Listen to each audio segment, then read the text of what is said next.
नमस्कार दोस्तों, आप सभी का स्वागत है हमारे YouTube channel BCS basic physics में। आज के इस वीडियो में हम कक्षा 12 जो NCERT की पाठ्य पुस्तक है उसके 13वें चैप्टर नाभिक से एक टॉपिक लेकर चलेंगे। आज का जो हमारा टॉपिक है वो है नाभिकीय बंधन ऊर्जा।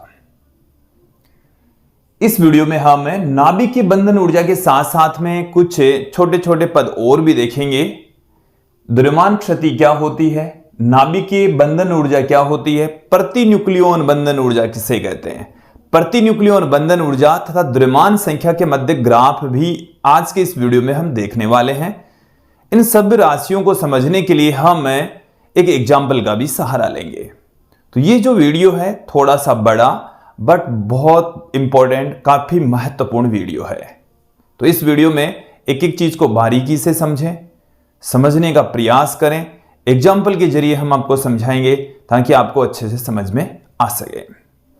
विद्यार्थियों, यदि आप हमारे YouTube चैनल पर नए हैं तो चैनल को सब्सक्राइब कर लीजिए, साथ में बेल आइकन भी दबा दीजिए ताकि आपको आगे के वीडियोस की नोटिफिकेशन मिलती रहे। अब हम इस वीडियो को स्टार्ट करते हैं और सबसे पहले बात करेंगे द्रव्यमान क्षति। देखो, द्रव्यमान क्षति नाम से ही स्पष्ट है कि द्रव्यमान में क्षति हो रही है, कहीं ना कहीं द्रव्यमान में कमी आ रही है। द्रव्यमान क्षति, और द्रव्यमान क्षति को हम डेल्टा एम से पुट करेंगे। सबसे पहले इस द्रव्यमान क्षति को ही समझ लेते हैं। द्रव्यमान क्षति है क्या? मैं यहां पर ऑक्सीजन का एक नाभिक लेकर चल रहा हूं।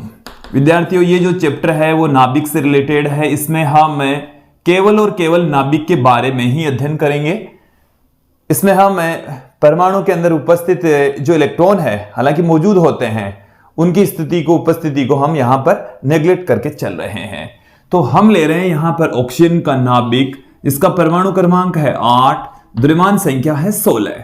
आप यहां पर देखेंगे परमाणु क्रमांक मतलब Z, ये है 8, और जितना परमाणु क्रमांक होता है उतने ही उसमें प्रोटॉन होते हैं। तो 8 ही इसमें प्रोटॉन है।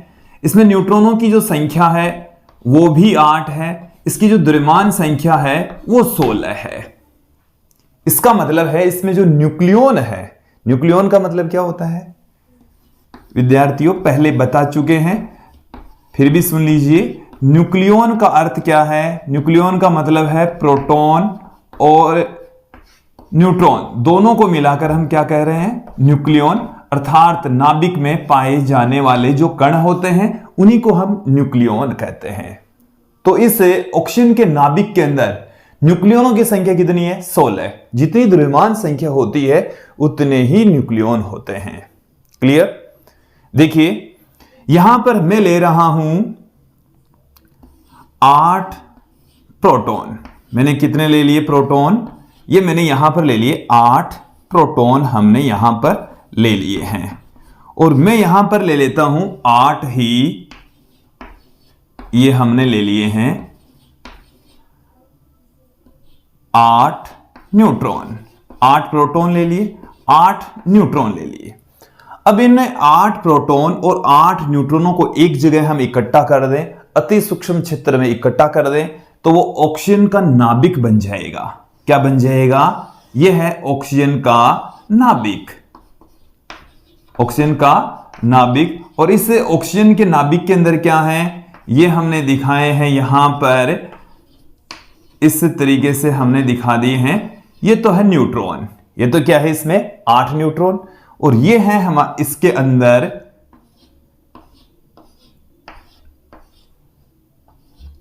8 प्रोटॉन। तो 8 इसमें न्यूट्रॉन है, 8 इसमें प्रोटॉन है, 16 इसमें न्यूक्लियन है। तो देखिए, इन 8 प्रोटॉन और 8 न्यूट्रॉनों से हमने क्या बना दिया? ऑक्सीजन 16 का नाभिक बना दिया। इतना समझ में आ गया? अब देखिए, यदि हम इनका द्रव्यमान अलग से देखें, इनका द्रव्यमान अलग से देखें, फिर इसका द्रव्यमान एक साथ देखें, तो कायदा तो यह कहता है कि समान द्रव्यमान आना चाहिए। इन दोनों का द्रव्यमान मतलब, इन दोनों का मतलब है 8 प्रोटॉन और 8 न्यूट्रॉन का द्रव्यमान, और ऑक्सीजन 16, मतलब इस ऑक्सीजन के नाभिक का द्रव्यमान सेम होना चाहिए, क्योंकि इसके अंदर क्या है? 8 प्रोटॉन और 8 न्यूट्रॉन है। तो इनका द्रव्यमान और इनका एक साथ द्रव्यमान सेम होना चाहिए, बट ऐसा नहीं होता। जब इनका अलग अलग द्रव्यमान देखें और इनका नाभिक में द्रव्यमान देखें तो द्रव्यमान में कमी आ जाती है। द्रव्यमान में क्या आ जाती है? कमी आ जाती है, और उस कमी को ही हम द्रव्यमान क्षति कहते हैं। उस कमी को ही क्या कहा जाता है? द्रव्यमान क्षति कहा जाता है। तो देखिए, किसी परमाणु के नाभिक का द्रव्यमान उसके न्यूक्लियनों के अलग अलग द्रव्यमान से थोड़ा सा कम होता है। थोड़ा क्या होगा? कम होता है, और द्रव्यमान में आई यह कमी द्रव्यमान क्षति कहलाती है। अब देखो, द्रव्यमान गया कहां उसकी बात बाद में करेंगे, बट द्रव्यमान में अंतर है। कुल मिलाकर क्या है? द्रव्यमान में अंतर। देखिए यहां पर 8 क्या है? प्रोटॉन, तो मास ऑफ प्रोटॉन, तो इन सब का द्रव्यमान कितना हो गया? 8 गुणा मास ऑफ प्रोटॉन। इन सब का द्रव्यमान क्या हो जाएगा? 8 गुणा मास ऑफ न्यूट्रॉन। 8 न्यूट्रॉनों का द्रव्यमान हो गया। यह मास ऑफ न्यूट्रॉन, इसको 8 से गुणा कर देंगे तो 8 न्यूट्रॉनों का द्रव्यमान आ गया। यह है 8 इंटू मास ऑफ प्रोटॉन। अब इन सब का जो द्रव्यमान है वो मास ऑफ इसके द्रव्यमान, ऑक्सीजन का नाभिक, ऑक्सीजन का जो नाभिक का जो द्रव्यमान है वो कम होगा, ये वाला जो द्रव्यमान है वो थोड़ा सा ज्यादा होगा। तो द्रव्यमान में यहां क्या आ जाती है? कमी आ जाती है, और इन दोनों के द्रव्यमानों का जो अंतर है, जो द्रव्यमान में डिफरेंस है, उस डिफरेंस को ही हम द्रव्यमान क्षति कहते हैं। तो देखिए, द्रव्यमान क्षति की डेफिनेशन क्या हो गई कि किसी परमाणु के नाभिक का द्रव्यमान उसके अलग अलग न्यूक्लियनों के द्रव्यमान से कम होता है। द्रव्यमान में यह कमी, द्रव्यमान में यह अंतर द्रव्यमान क्षति कहलाता है। यह अंतर या जो डिफरेंस है इसको हम क्या कह रहे हैं? द्रव्यमान क्षति कह रहे हैं। तो द्रव्यमान क्षति की डेफिनेशन में यहां पर पुट कर देता हूं कि किसी परमाणु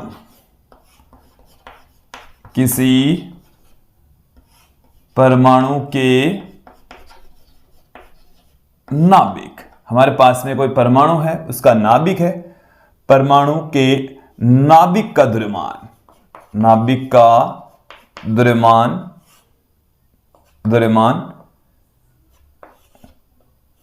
उसमें उपस्थित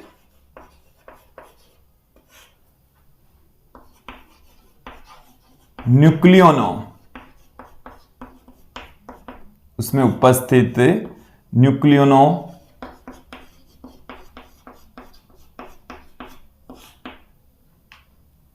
के द्रव्यमान से कम होता है, द्रव्यमान से कम होता है। द्रव्यमान में आई इस कमी को, द्रव्यमान में आई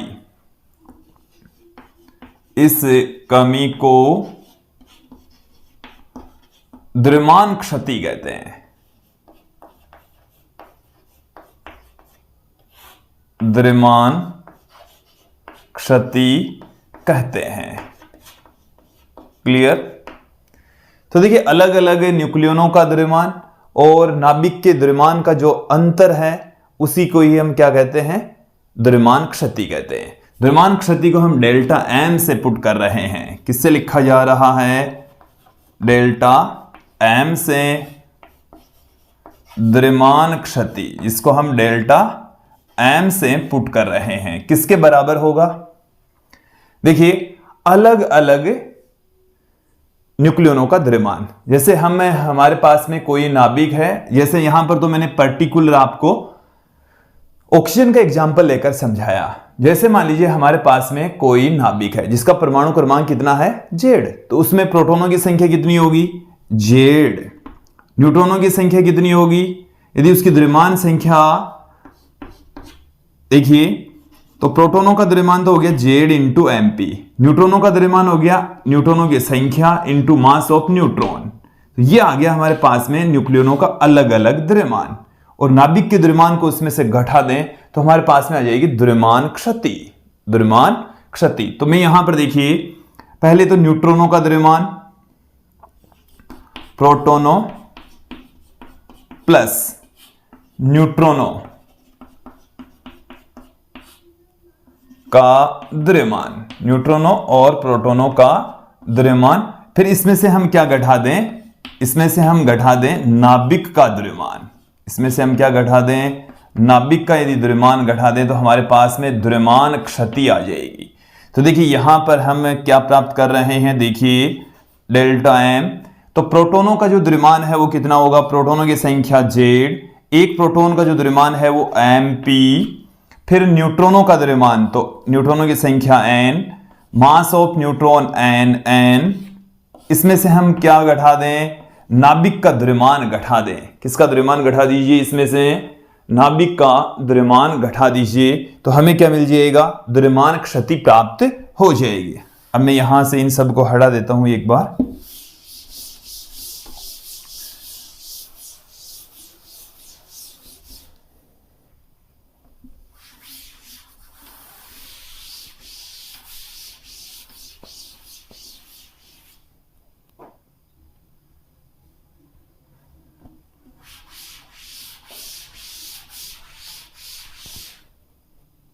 देखिए हमारे पास में आ चुका है द्रव्यमान क्षति का फॉर्मूला। द्रव्यमान क्षति बराबर आ गया है ये न्यूक्लियनों का अलग अलग द्रव्यमान और माइनस में नाभिक का द्रव्यमान। तो ये है न्यूक्लियन मतलब प्रोटॉन, प्रोटोनों की संख्या जेड और प्रोटोनों का द्रव्यमान है एमपी, तो जेड इंटू एमपी ये सभी प्रोटोनों का द्रव्यमान हो गया, प्लस में एन ये है न्यूट्रॉनों की संख्या और एम एन है न्यूट्रॉनों का द्रव्यमान। तो ये आ गया न्यूट्रॉनों का कुल द्रव्यमान, ये आ गया न्यूक्लियनों का कुल द्रव्यमान। फिर इसमें से हमने किसका द्रव्यमान घटा दिया, नाभिक का द्रव्यमान घटा दिया, तो ये हमारे पास में आ गई द्रव्यमान क्षति। देखिए अलग अलग न्यूक्लियनों का द्रव्यमान और एक साथ जो नाभिक में उपस्थित न्यूक्लियन है उनका द्रव्यमान में अंतर होता है, उसी को हम द्रव्यमान क्षति कहते हैं। इसे हम इस तरीके से भी लिख सकते हैं, इसे कौन से तरीके से लिखा जा सकता है, डेल्टा एम बराबर Z into M P, Z into M P plus N यहां पर क्या है, न्यूट्रॉनों की संख्या जो कि द्रव्यमान संख्या में से परमाणु क्रमांक घटाने पर भी हमें प्राप्त हो जाती है। फिर माइनस में हमारे पास में क्या है, ये जो कैपिटल एम है वो नाभिक के द्रव्यमान को बताता है। ये जो कैपिटल एम है वो किसको बताएगा, नाभिक के द्रव्यमान को रिप्रेजेंट करता है। ये जो कैपिटल एम है ये क्या है, नाभिक का द्रव्यमान, नाभिक का द्रव्यमान है। क्लियर। ए द्रव्यमान संख्या है जो कि न्यूट्रॉनों की संख्या प्लस प्रोटॉनों की संख्या की योग के बराबर होती है। तो यहां तक द्रव्यमान क्षति समझ में आ जानी चाहिए। क्लियर। अब देखिए विद्यार्थियों, मैं बात करता हूं इसका सेकंड पार्ट, नाभिकीय बंधन ऊर्जा। नाभिकीय बंधन ऊर्जा का मतलब भी है कि नाभिक में उपस्थित जो न्यूक्लियॉन्स हैं वो जिस ऊर्जा से बंधे होते हैं वही है नाभिकीय बंधन ऊर्जा, न्यूक्लियर बाइंडिंग एनर्जी। कि न्यूक्लियस में उपस्थित न्यूक्लियॉन्स को बांधे रखने वाली जो ऊर्जा है उसको हम नाभिकीय बंधन ऊर्जा कहते हैं। क्लियर। अब इसको हम और दूसरे तरीके से भी परिभाषित कर सकते हैं कि अलग अलग न्यूक्लियनों के द्रव्यमान तथा न्यूक्लियनों के एक साथ में द्रव्यमान, जिसको हम कहते हैं नाभिक, नाभिक के द्रव्यमान में जो अंतर है उसको हम कह रहे हैं द्रव्यमान क्षति। और द्रव्यमान क्षति आइंस्टीन के द्रव्यमान ऊर्जा संबंध के अकॉर्डिंग किस में कन्वर्ट हो जाती है, ऊर्जा में कन्वर्ट हो जाती है। और उसी ऊर्जा को हम क्या कह रहे हैं, नाभिकीय बंधन ऊर्जा। तो देखिए क्या है कि किसी नाभिक के निर्माण में है न्यूक्लियनों के द्रव्यमान तथा नाभिक के द्रव्यमान में जो अंतर होता है उसे हम द्रव्यमान क्षति कहते हैं। और ये जो द्रव्यमान क्षति है वो आइंस्टीन के द्रव्यमान ऊर्जा संबंध के अकॉर्डिंग ऊर्जा में कन्वर्ट हो जाती है, जिसको हम नाभिकीय बंधन ऊर्जा कहते हैं, न्यूक्लियर बाइंडिंग एनर्जी कहते हैं। मैं यहां पर न्यूक्लियर बाइंडिंग एनर्जी की डेफिनेशन पुट कर रहा हूं, नाभिकीय बंधन ऊर्जा, नाभिकीय बंधन ऊर्जा, इसको हम कह रहे हैं nuclear binding energy, nuclear binding energy. Clear. इसको हम न्यूक्लियर बाइंडिंग एनर्जी को EB से या हम पुट करेंगे डेल्टा EB से, EB से लिख सकते हैं इसको, या हम इसको किससे पुट करेंगे, डेल्टा EB से। दोनों में से किसी एक से हम इसको रिप्रेजेंट कर सकते हैं। बाइंडिंग एनर्जी है ये, न्यूक्लियर बाइंडिंग एनर्जी है। अब देखिए न्यूक्लियर बाइंडिंग एनर्जी किसे कहते हैं कि नाभिक के निर्माण में जो न्यूक्लियन है उसके द्रव्यमान में आई जो कमी है, उसमें जो द्रव्यमान है वो आइंस्टीन के द्रव्यमान ऊर्जा संबंध के अकॉर्डिंग किसमें कन्वर्ट हो जाता है, ऊर्जा में कन्वर्ट हो जाता है। और ऊर्जा, वही ऊर्जा क्या कहलाती है, नाभिकीय बंधन ऊर्जा कहलाती है। तो देखिए मैं यहां पर पुट कर रहा हूं, न्यूक्लियनों से बने नाभिक के द्रव्यमान में आई कमी, न्यूक्लियनों से ही बनता है नाभिक, तो न्यूक्लियनों से बने नाभिक के द्रव्यमान में आई कमी, और द्रव्यमान में आई जो कमी है उसको हम कह रहे हैं द्रव्यमान क्षति। उसको क्या कहा जा रहा है, द्रव्यमान क्षति कहा जा रहा है। डेल्टा एम से उसे हम पुट कर रहे हैं कि द्रव्यमान में आई कमी आइंस्टीन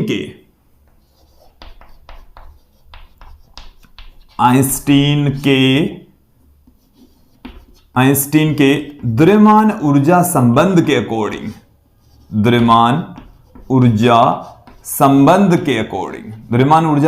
क्या है, द्रव्यमान ऊर्जा संबंध होता है E बराबर mc² के अनुसार ऊर्जा में रूपांतरित हो जाती है, के अनुसार ऊर्जा में बदल जाती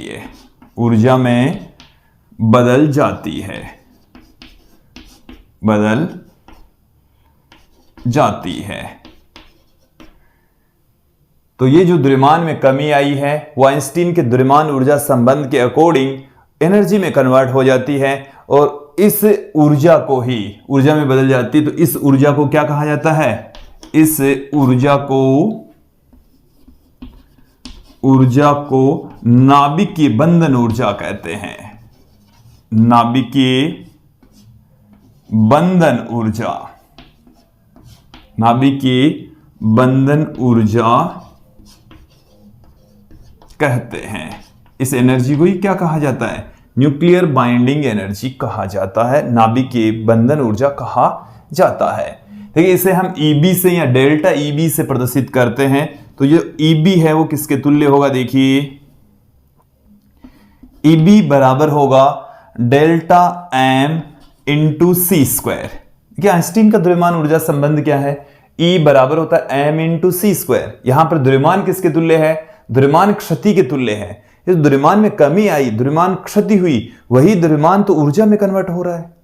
तो यहां पर द्रव्यमान कितना है, द्रव्यमान क्षति के बराबर है कि न्यूक्लियनों के द्रव्यमान और नाभिक का एक साथ द्रव्यमान, दोनों में जो डिफरेंस होता है उसी को हम द्रव्यमान क्षति कहते हैं। द्रव्यमान कम हो गया और वो द्रव्यमान किस में कन्वर्ट हो गया, ऊर्जा में, और उसी ऊर्जा को हम क्या कह रहे हैं, नाभिकीय बंधन ऊर्जा कह रहे हैं। तो देखिए इस नाभिकीय बंधन ऊर्जा का जो मान है वो इससे लिखेंगे, हम फाइंड आउट करेंगे EB बराबर डेल्टा M, द्रव्यमान के स्थान पर क्या जाएगा, डेल्टा M इंटू c²। तो ये यहां पर मैंने पुट कर दिया है डेल्टा M इंटू c²। ये आ गया है हमारे पास में नाभिकीय बंधन ऊर्जा का सूत्र, फॉर्मूला।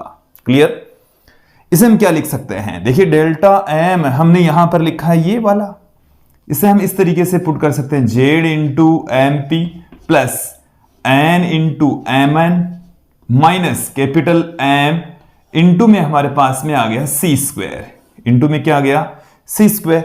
यहां से ये आ गया है हमारे पास में, इसको हम दूसरी फॉर्म में भी कन्वर्ट कर सकते हैं, ZMP प्लस न्यूट्रॉनों की संख्या के स्थान पर हम द्रव्यमान संख्या माइनस प्रोटॉनों की संख्या पुट कर सकते हैं, Mn माइनस ये हमारे पास में आ गया है नाभिक का द्रव्यमान इंटू में c², इंटू में क्या आ गया है c² आ चुका है। तो ये आ गया है न्यूक्लियर बाइंडिंग एनर्जी का सूत्र, फॉर्मूला, जो कि क्या है समझ लीजिए, EB बराबर Z into MP plus A minus Z into Mn minus M into c²। एक एक टर्म को समझे, पद को समझे। ये Z है प्रोटॉनों की संख्या, ये है मास ऑफ प्रोटॉन, ये है द्रव्यमान संख्या, ये परमाणु क्रमांक जिसको हम प्रोटॉनों की संख्या भी कह रहे हैं, Mn है न्यूट्रॉन का द्रव्यमान और कैपिटल M है नाभिक का द्रव्यमान और C यहां पर प्रकाश का वेग है जो कि 3 गुणा 10⁸ मीटर प्रति सेकंड प्राप्त होता है। क्लियर? तो ये आ चुका है नाभिकीय बंधन ऊर्जा। ठीक है, इसके पश्चात अब हम देखेंगे प्रति न्यूक्लियन बंधन ऊर्जा। तो यहां से इन सबको एक बार मैं हटा देता हूं, फिर देखेंगे प्रति न्यूक्लियन बंधन ऊर्जा। अब इस वीडियो में आगे बढ़ते हैं, बात करेंगे अब यहां पर हम प्रति न्यूक्लियन बंधन ऊर्जा की। प्रति न्यूक्लियन बंधन ऊर्जा। प्रति न्यूक्लियन बंधन ऊर्जा, nuclear binding energy per nucleon, इसको हम EBN या डेल्टा EBN से पुट करेंगे। EBN से भी लिख सकते हैं, डेल्टा EBN से भी लिखा जा सकता है। तो देखिए नाभिक की बंधन ऊर्जा में यदि हम द्रव्यमान संख्या का भाग लगा दें तो वो हमारे पास में आ जाएगी प्रति न्यूक्लियन बंधन ऊर्जा। प्रति न्यूक्लियन बंधन ऊर्जा, तो देखिए प्रति एकांक द्रव्यमान संख्या के लिए जो नाभिकीय बंधन ऊर्जा है उसी को हम प्रति न्यूक्लियन बंधन ऊर्जा कहते हैं। इसे हम दूसरे तरीके से भी कह सकते हैं। देखो मेरी बात को समझना कि हमने क्या निकाला अभी कि हमारे पास में जब न्यूक्लियॉन्स अलग अलग होते हैं और उनको यदि हम नाभिक के अंदर इकट्ठा कर दें जब, तो उनके द्रव्यमान में क्या आ जाती है? कमी आ जाती है। देखो इन चीजों को समझना कि इन न्यूक्लियनों का अलग अलग द्रव्यमान और एक साथ में नाभिक के द्रव्यमान में कमी आ जाती है। तो द्रव्यमान में जो कमी आई वो ऊर्जा में कन्वर्ट हो जाती है। तो ऊर्जा सारे नाभिक में है, पूरी की पूरी नाभिक में है। तो ये तो है पूरे के पूरे नाभिक में जो ऊर्जा संचित है उसको हम कह रहे हैं नाभिकीय बंधन ऊर्जा। वो ऊर्जा तो लिखी जा रही है EB से। किससे पुट करें? EB से। अब प्रति न्यूक्लियन बंधन ऊर्जा, अब इसमें A न्यूक्लियन है, कितने न्यूक्लियन है? A, तो उसमें एक का भाग लगा देंगे तो हमारे पास में आ जाएगी प्रति न्यूक्लियन बंधन ऊर्जा। इसका मतलब समझना कि जैसे सभी न्यूक्लियनों के अंदर EB ऊर्जा संचित थी, अब एक न्यूक्लियन के अंदर कितनी ऊर्जा संचित है ये देख रहे हैं। एक न्यूक्लियन कितनी ऊर्जा से बंधा हुआ है, तो ये ऊर्जा जिसमें संचित हुई तो ये ऊर्जा इनको बांध कर रख रही है। तो अब इसका मतलब है सभी EB का मतलब तो है सभी न्यूक्लियनों की कुल ऊर्जा और EBN का मतलब है एक न्यूक्लियन की नाभिकीय बंधन ऊर्जा।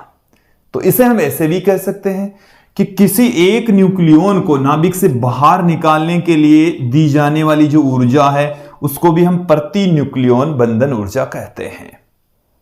एक बार इसको फिर से समझ लीजिए, मैं एक बार दोबारा इसको समझाने का प्रयास कर रहा हूं, बोर्ड पर फोकस कीजिए। क्या है कि यदि हम अलग अलग न्यूक्लियनों को लें और एक साथ में नाभिक के अंदर न्यूक्लियन लें तो द्रव्यमान में कमी आ जाती है। यहां तक समझ में आ गया? द्रव्यमान में आई जो कमी है उसको हम कहते हैं द्रव्यमान क्षति, डेल्टा M से पुट किया जाता है। वो जो डेल्टा M है जिसे हम द्रव्यमान क्षति कह रहे हैं वो आइंस्टीन के द्रव्यमान ऊर्जा संबंध के अकॉर्डिंग नाभिकीय बंधन ऊर्जा में कन्वर्ट हो जाता है। EB में, EB क्या है? नाभिकीय बंधन ऊर्जा। अब हम यहां पर देख रहे हैं प्रति न्यूक्लियन बंधन ऊर्जा। प्रति न्यूक्लियन का मतलब है एक न्यूक्लियन की बंधन ऊर्जा कितनी है। तो एक न्यूक्लियन की बंधन ऊर्जा ज्ञात करने के लिए न्यूक्लियनों की संख्या का भाग लगा देते हैं। एक तरीका तो यह है इसकी डेफिनेशन का कि प्रति एकांक द्रव्यमान संख्या के लिए नाभिक की बंधन ऊर्जा प्रति न्यूक्लियन बंधन ऊर्जा कहलाती है। दूसरी डेफिनेशन क्या है कि ये जो बंधन ऊर्जा है, नाभिक की बंधन ऊर्जा है, सभी नाभिकों के अंदर संचित है, सभी न्यूक्लियनों के अंदर संचित है, पूरे नाभिक के अंदर मौजूद है। अब यदि हम किसी एक न्यूक्लियन को बाहर निकालें तो देखो सारे के सारे नाभिक बंधे हुए हैं। एक न्यूक्लियन कितनी ऊर्जा से बंधा हुआ है, या एक न्यूक्लियन को इसमें से बाहर निकालें तो इसे कितनी ऊर्जा देनी पड़ेगी, उसको हम कहते हैं प्रति न्यूक्लियन बंधन ऊर्जा। क्लियर? समझ में आ जाना चाहिए। चलिए डेफिनेशन में यहां पर पुट कर देता हूं प्रति न्यूक्लियन बंधन ऊर्जा की। तो क्या है? प्रति एकांक द्रव्यमान संख्या के लिए प्रति एकांक द्रव्यमान संख्या प्रति एकांक द्रव्यमान संख्या की नाभिकीय बंधन ऊर्जा, नाभिकीय बंधन ऊर्जा प्रति न्यूक्लियॉन बंधन ऊर्जा कहलाती है। प्रति न्यूक्लियॉन बंधन ऊर्जा कहलाती है। क्लियर, समझ में आ जाना चाहिए। अब देखिए थोड़ा सा और आगे बढ़ते हैं। इसको हम और किस तरीके से परिभाषित कर सकते हैं। किसी नाभिक से, किसी नाभिक से एक न्यूक्लियॉन को, एक न्यूक्लियॉन, न्यूक्लियॉन का मतलब यहां पर प्रोटॉन या न्यूट्रॉन, एक न्यूक्लियॉन को बाहर निकालने के लिए, एक न्यूक्लियॉन को बाहर निकालने के लिए दी जाने वाली ऊर्जा, दी जाने वाली ऊर्जा, दी जाने वाली ऊर्जा प्रति न्यूक्लियॉन बंधन ऊर्जा कहलाती है।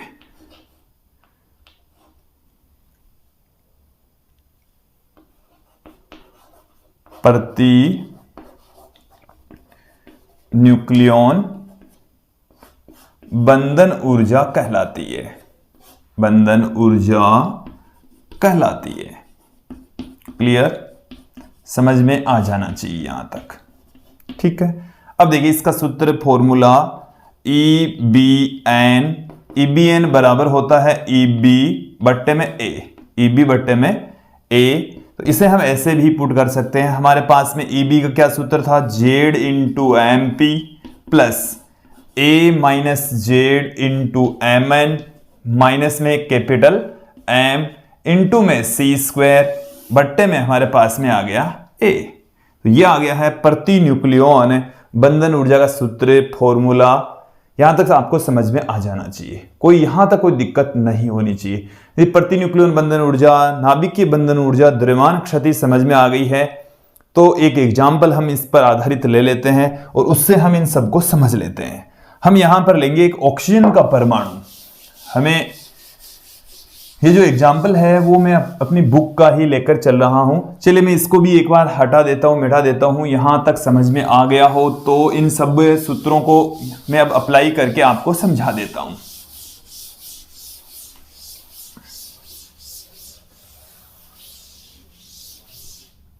देखिए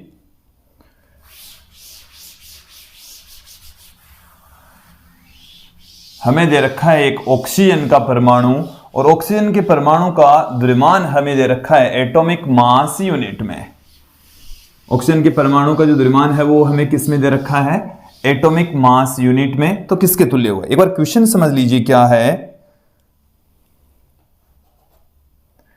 क्वेश्चन हमारे पास में क्या है, देखिए हमें दे रखा है ये ऑक्सीजन के परमाणु का द्रव्यमान, परमाणु का द्रव्यमान हमें दे रखा है 15.994993 एटॉमिक मास यूनिट। ये जो दिख रहा है लास्ट में ये यू है, एटॉमिक मास यूनिट है, इसका मात्रक है।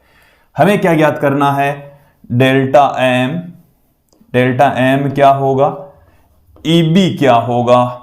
इसके साथ में हमें पूछा है EB और EBN, EBN सब कुछ फाइंड आउट करना है यहां पर।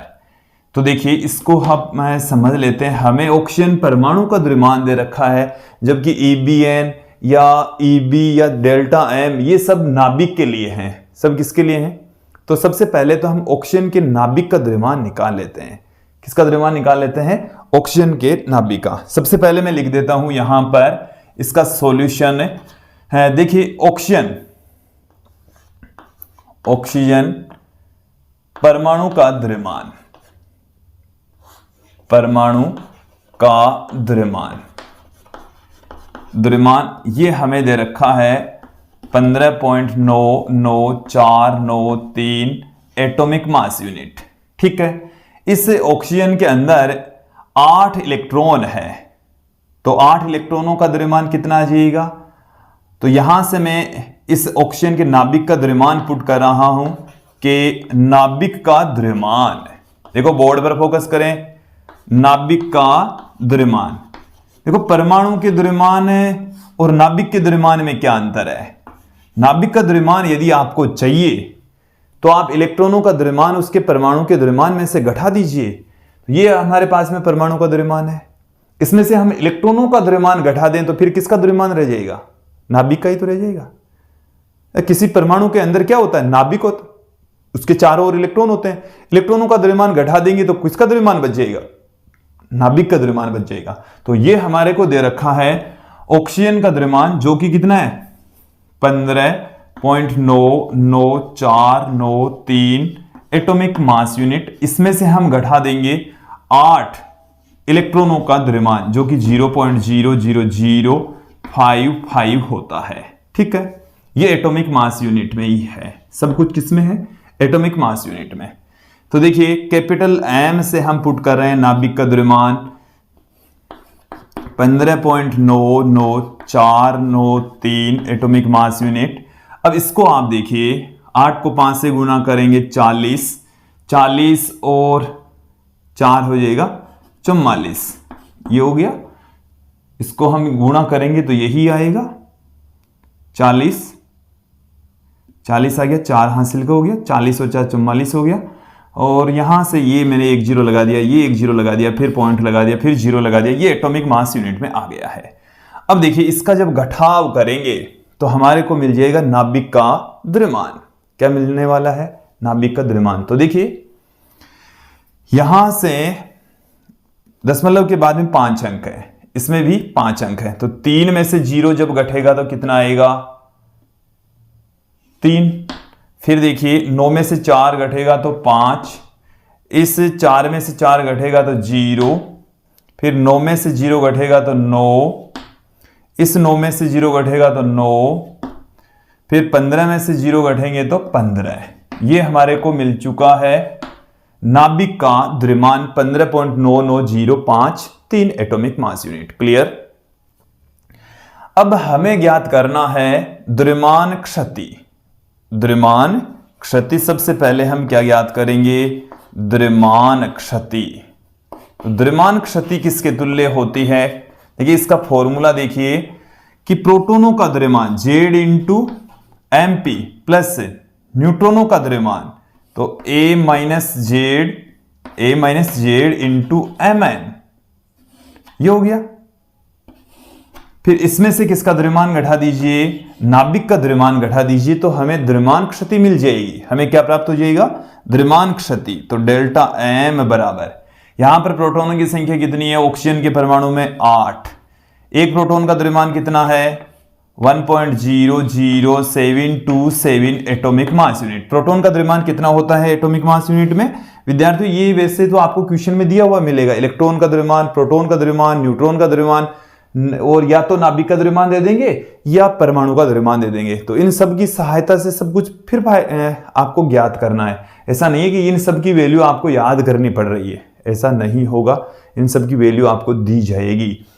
तो 8 गुणा ये आ गया, यहां पर जेड की वैल्यू 8 है, प्रोटॉन की संख्या, प्रोटॉन का द्रव्यमान हो गया प्लस में A माइनस जेड, तो द्रव्यमान संख्या है 16, इसमें से 8 घटाएंगे तो कितना आ गया?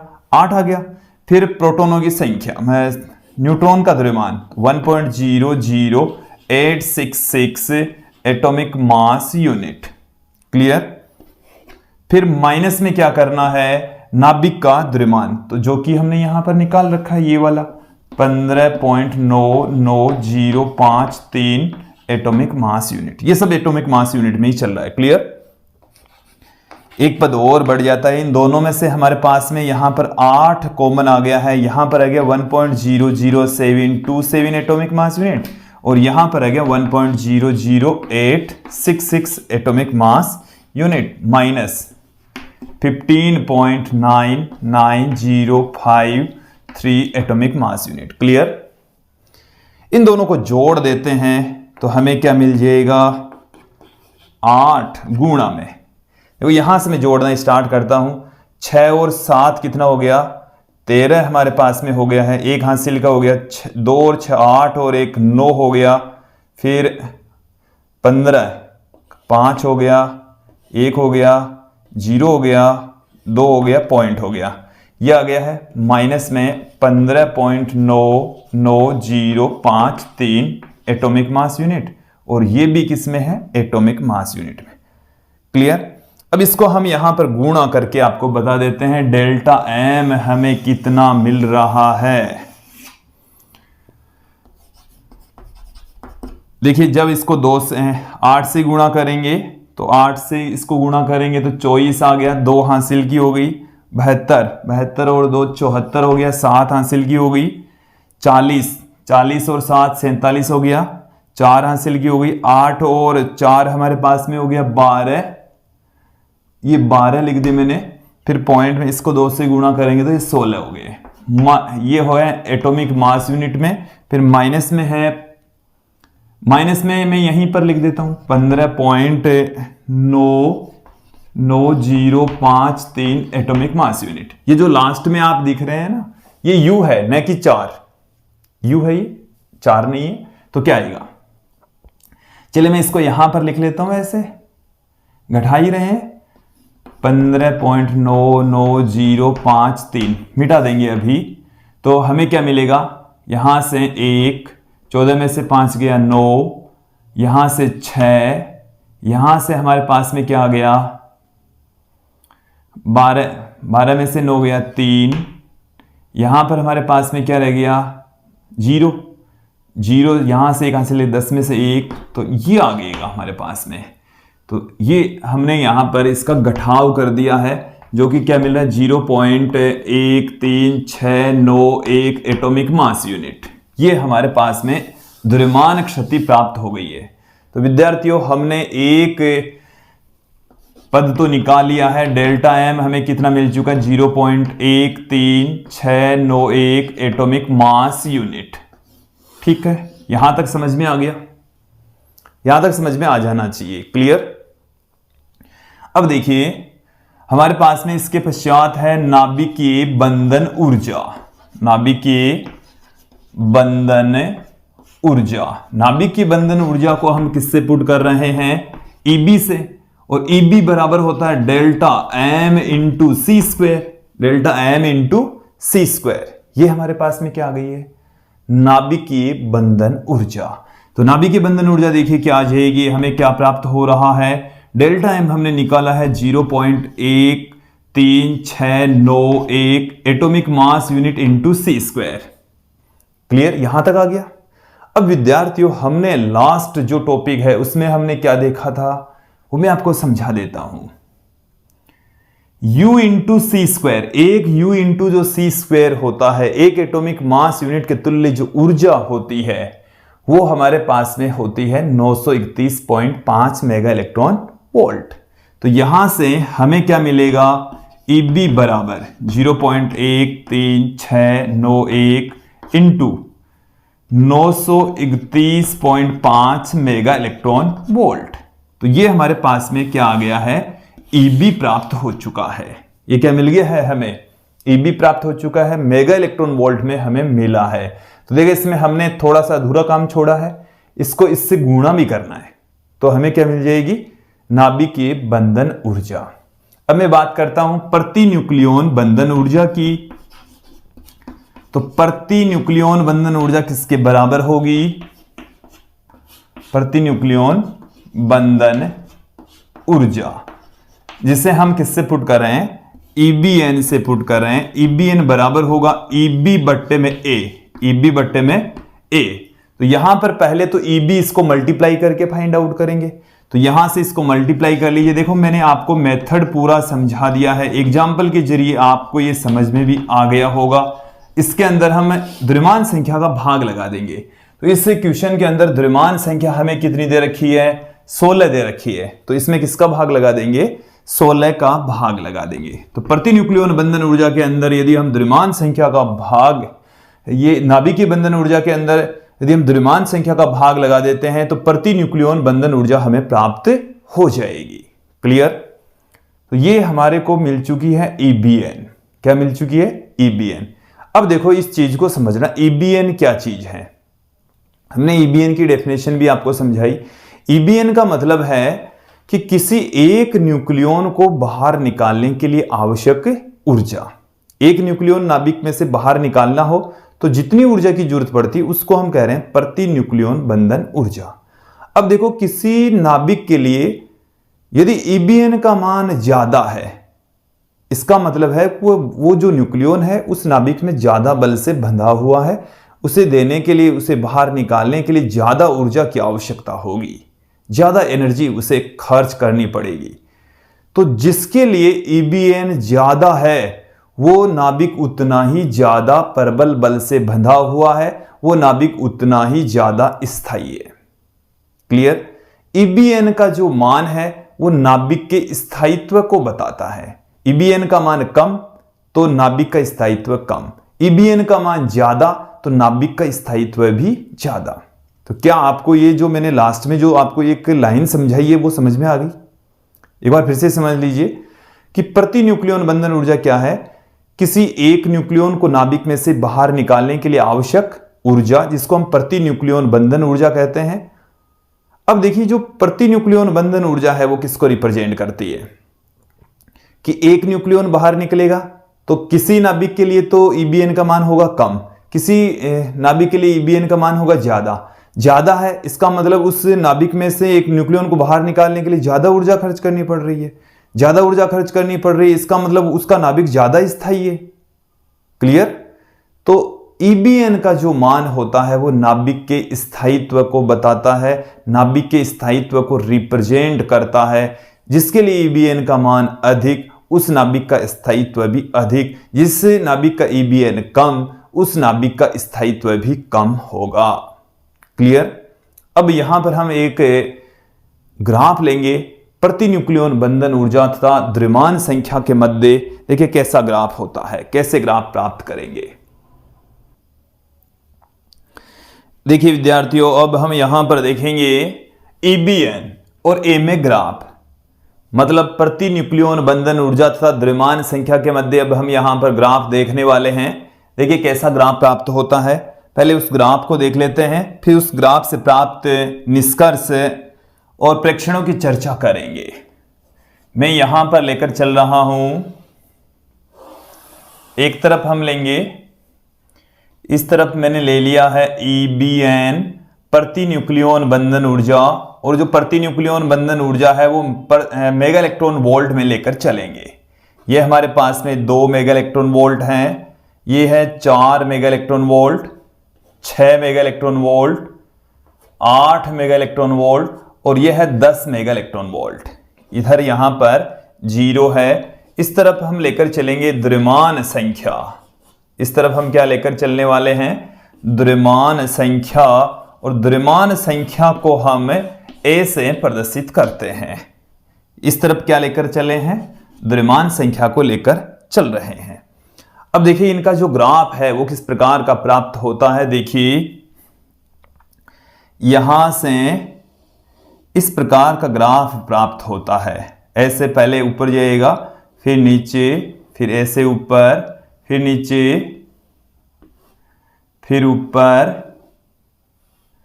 फिर नीचे, इस तरीके से ऊपर आगे बढ़ता जाएगा ऐसे। तो देखिए यहां पर ये सबसे जो बॉटम वाला पॉइंट है ये तो हाइड्रोजन परमाणु के लिए है, H11। ये क्या है? H11 के लिए। और यहां पर है हीलियम 2He4। 2He4 ये जो पॉइंट है वो है लिथियम के लिए Li36। और ये जो पॉइंट है ये आ गया है बेरिलियम के लिए 4, द्रव्यमान संख्या इसकी 8। फिर ये आ गया है हमारे पास में बोरोन के लिए परमाणु क्रमांक 5, द्रव्यमान संख्या 10। फिर इसके पश्चात हमारे पास में है कार्बन परमाणु क्रमांक 6, द्रव्यमान संख्या 12। फिर नाइट्रोजन परमाणु क्रमांक 7, द्रव्यमान संख्या 14, फिर यहां पर हमारे पास में है ऑक्सीजन परमाणु क्रमांक 8, द्रव्यमान संख्या 16। ये इसी तरीके से चलता जाता है, ऐसे ही चलता जाएगा। तो मैं यहां पर ये 8 जो मेगा इलेक्ट्रॉन वोल्ट ऊर्जा है उसके सिद्ध में मैंने ये डॉटेड लाइन दिखा दी है। मैं यहां पर पुट कर देता हूं, ये हमारे पास में है 50 द्रव्यमान संख्या, ये यहां पर है 100, यहां पर है 150, यहां पर हमने दिखाई है 200 और यहां पर हम दिखा देते हैं 250। द्रव्यमान संख्या कितनी है? 250। आप देखेंगे कि इसकी द्रव्यमान संख्या 56,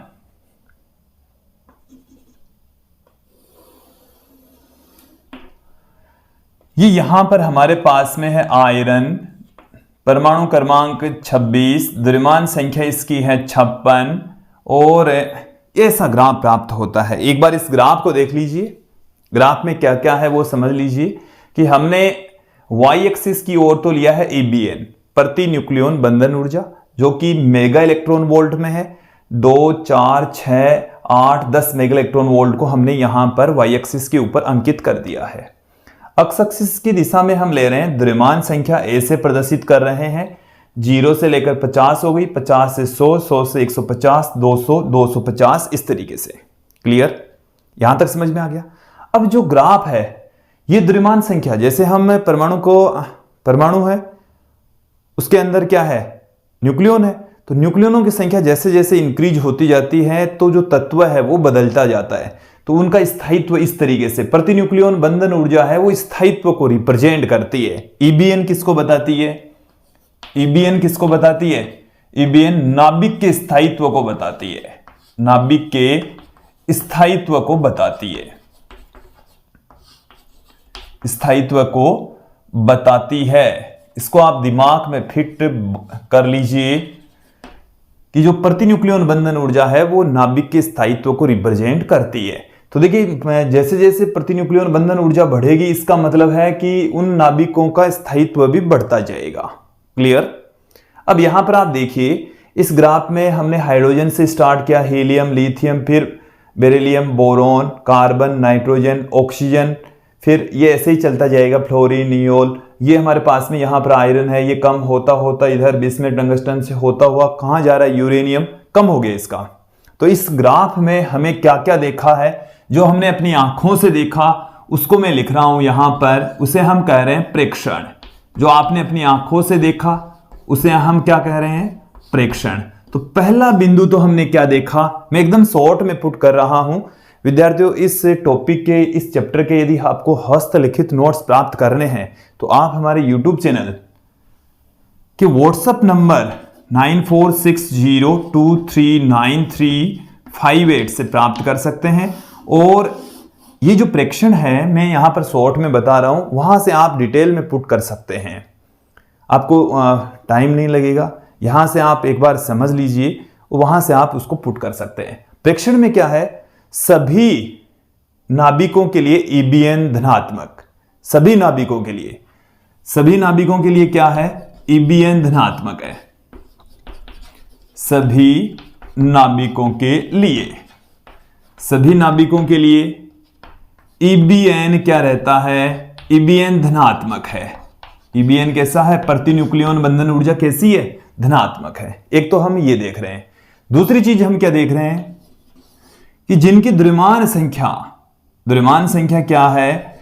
30 से कम है। जिन नाभिकों के लिए द्रव्यमान संख्या एक का जो मान है वो 30 से यदि छोटा है तो प्रति न्यूक्लियन बंधन ऊर्जा 8 से कम रहती है। प्रति न्यूक्लियन बंधन ऊर्जा क्या रहती है? 8 से कम ही रहेगी। क्लियर? तो जिन नाभिकों के लिए द्रव्यमान संख्या 30 से कम है के लिए EBN क्या रहता है? EBN 8 मेगा इलेक्ट्रॉन वोल्ट से कम रहता है। ठीक है? और क्या है? जिन नाभिकों के लिए जिनकी द्रव्यमान संख्या 170 है या 170 से अधिक है उनके लिए भी EBN का मान क्या रहता है? 8 से कम रहता है, 8 मेगा इलेक्ट्रॉन वोल्ट से कम। कि जिनकी द्रव्यमान संख्या, यहां से आप देखिए कि ये यहां पर हमें प्राप्त हो रहा है 170 पर मिल रहा है। ये यहां कितना है?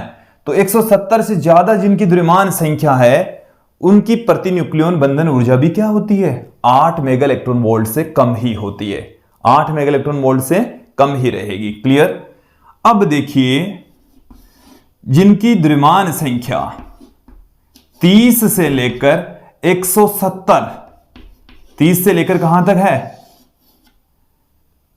जिनकी द्रव्यमान संख्या क्या है? 30 से तो ज्यादा है और 170 से कम है।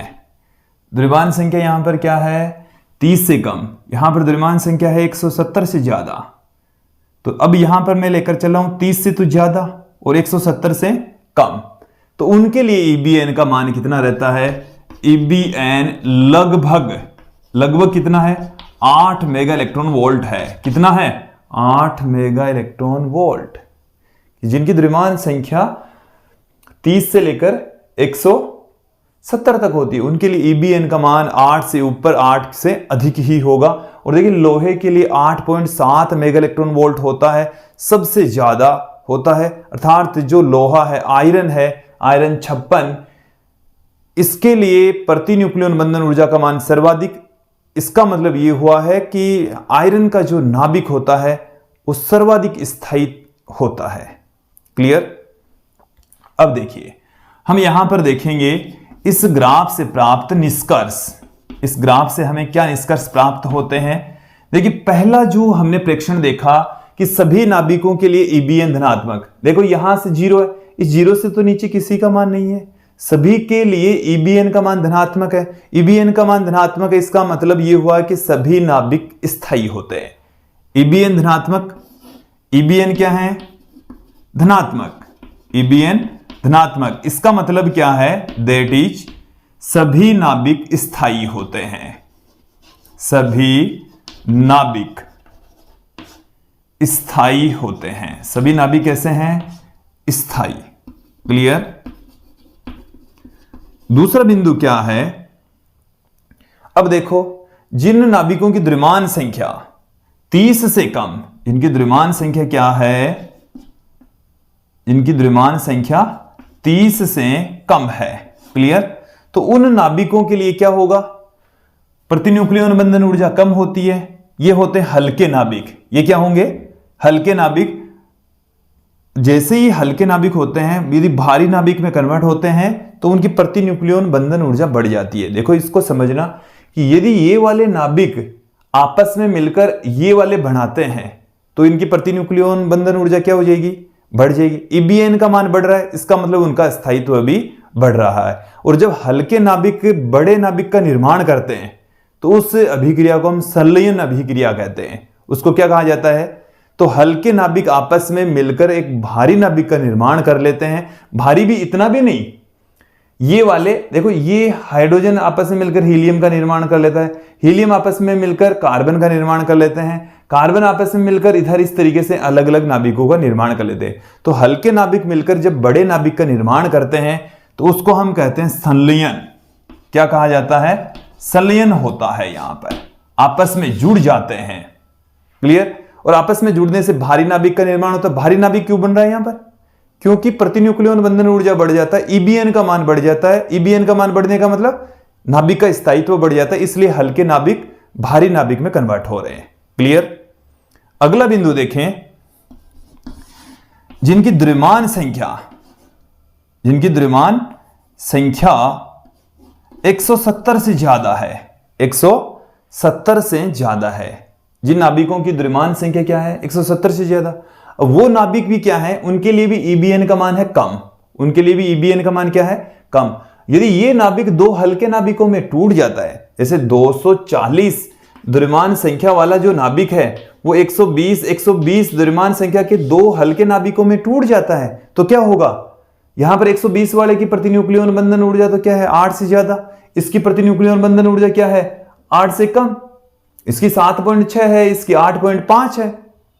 तो जब एक 240 द्रव्यमान संख्या वाला हल्का नाभिक 120 द्रव्यमान संख्या वाले हल्के नाभिक में टूटता है तो उसकी प्रति न्यूक्लियन बंधन ऊर्जा बढ़ जाती है, अर्थात उसका स्थायित्व बढ़ जाता है। तो इस कारण से क्या होता है कि जो भारी नाभिक होते हैं वो दो हल्के नाभिकों में टूट जाते हैं, और दो हल्के नाभिकों में टूटने से उनकी प्रति न्यूक्लियन बंधन ऊर्जा बढ़ जाती है, उनका स्थायित्व बढ़ जाता है। और यदि भारी नाभिक हल्के नाभिकों में टूटता है तो उसको हम कहते हैं विखंडन, नाभिकीय विखंडन कहा जाता है। नाभिकीय संलयन तथा नाभिकीय विखंडन दोनों ही अभिक्रियाओं को हम इस चैप्टर के अंत में पढ़ने वाले हैं। तो आप इस चैप्टर के अंत तक बने रहिए, समझने का प्रयास करेंगे, सब कुछ समझ में आ जाएगा। अंतिम निष्कर्ष की ओर चलते हैं। देखो यहां पर आप देखिए शुरू में कि इसकी जो द्रव्यमान संख्या वो 4, इसकी 8, इसकी 12, इसकी 16, और ये अपने पास वाले नाभिकों की तुलना में ज्यादा स्थायी है। जैसे मैं हीलियम की बात करूं तो ये हाइड्रोजन और लिथियम, एक इससे पहले एक इससे आगे वाले नाभिक से इसकी प्रति न्यूक्लियन बंधन ऊर्जा मतलब ईबीएन का मान ज्यादा, इसके लिए भी ईबीएन का मान इससे दोनों से ज्यादा, इसका ईबीएन भी बोरोन और नाइट्रोजन दोनों से ज्यादा। तो जिनकी द्रव्यमान संख्या देखिए, जिनकी द्रव्यमान संख्या 4, 8, 12, 16, 20 है, वो अपने नजदीकी नाभिक की तुलना में ज्यादा स्थायी होते हैं, अपने नजदीकी नाभिक की तुलना में ज्यादा। तो ये वाला जो हीलियम है वो हाइड्रोजन और लिथियम से ज्यादा स्थायी, बेरिलियम है वो लिथियम और बोरोन से ज्यादा स्थायी, कार्बन है वो बोरोन और नाइट्रोजन से ज्यादा स्थायी। तो ये तो हमने देख लिया। अब इसमें देखा तो इससे क्या निष्कर्ष निकला कि ये जो नाभिक हैं वो अल्फा कणों से मिलकर बने हुए हैं। ये किससे मिलकर बने हैं? ये जो हीलियम है वो तो अल्फा कण ही होता है, और ये जो बेरिलियम है ये 2 अल्फा कणों से मिलकर बना है, ये 3 अल्फा कणों से, ये 4 अल्फा कणों से। देखो अल्फा कण क्या होता है? 2He4, इसमें 2 तो प्रोटॉन होते हैं, 2 न्यूट्रॉन होते हैं, और कुल मिलाकर 4 न्यूक्लियन होते हैं। ठीक है। और अब देखो जिनके अंदर 8 इलेक्ट्रॉन होते हैं, जिनके अंदर 12 इलेक्ट्रॉन होते हैं, 16 इलेक्ट्रॉन होते हैं, ये 2 अल्फा कणों से, 3 से, 4 से और 5 अल्फा कणों से ऐसे यदि बने हुए हैं तो वो अन्य अपने पास के नजदीकी नाभिकों की तुलना में ज्यादा स्थायी होते हैं। तो जो नाभिक अल्फा कणों से मिलकर बनता है वो अपने नजदीकी नाभिकों की तुलना में ज्यादा स्थायी होता है। इससे हम ये कह सकते हैं कि नाभिक अल्फा कणों से बने नाभिक अन्य नाभिकों की तुलना में ज्यादा स्थायी होंगे। तो विद्यार्थियों ये था ईबीएन और ए के मध्य खींचे गए ग्राफों से प्राप्त निष्कर्ष, और ये था आज का हमारा वीडियो जिसमें आपने क्या क्या देखा है, द्रव्यमान क्षति क्या होती है, नाभिकीय बंधन ऊर्जा क्या होती है, प्रति न्यूक्लियन बंधन ऊर्जा क्या होती है, और ईबीएन और ए के मध्य ग्राफ। आज के इस वीडियो में इतना ही। धन्यवाद दोस्तों।